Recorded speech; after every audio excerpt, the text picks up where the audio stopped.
Subscribe करते समय bell icon जरूर दबा देना। ऐसा करने से आप मेरी आने वाली वीडियोस का नोटिफिकेशन सबसे पहले पा सकेंगे। हेलो दोस्तों, मुझे उम्मीद है कि आप सभी अच्छे होंगे। दोस्तों, जो लोग किसी दूसरे को कॉपी करते रहते हैं, ऐसे लोग अपनी ज़िंदगी में ज़्यादा कुछ बड़ा नहीं कर पाते। कई बार वो इस तरीके से गिरते हैं कि उनका सब कुछ खत्म हो जाता है। इस बात को मैं एक कहानी के द्वारा अच्छे तरीके से समझाने की कोशिश करता हूँ।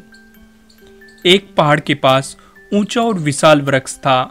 उस पहाड़ पर एक गरुड़ रहता था।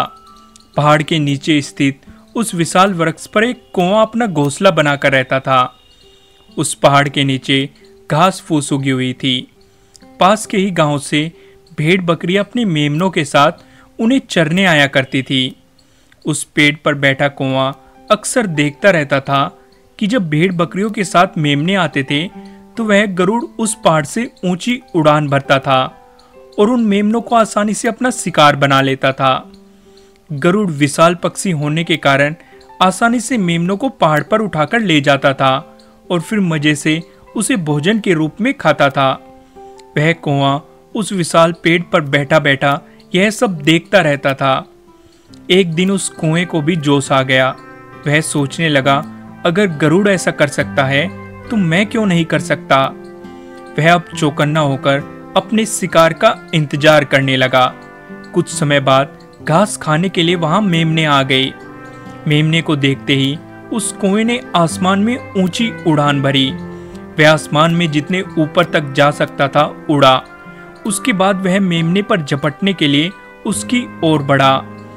कौवा हवा में ज्यादा ऊपर तक नहीं उड़ते, इसी कारण हवा में गोते लगाने का अभ्यास न होने के कारण वह मेमने के बजाय एक चट्टान से जा टकराया, जिसके कारण उसकी चोंच टूट गई, सिर भी फूट गया।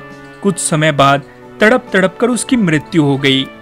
दोस्तों, इस कहानी से मैं आपको यह समझाना चाहता हूँ कि इंसान को अपनी स्थिति और क्षमता का ज्ञान होना चाहिए। अपनी स्थिति और क्षमता पर विचार किए बिना किसी की भी कॉपी नहीं करनी चाहिए। अगर आप अपनी स्थिति और क्षमता पर विचार किए बिना कोई फैसला लेंगे तो आपको नुकसान उठाना पड़ सकता है। Thank you.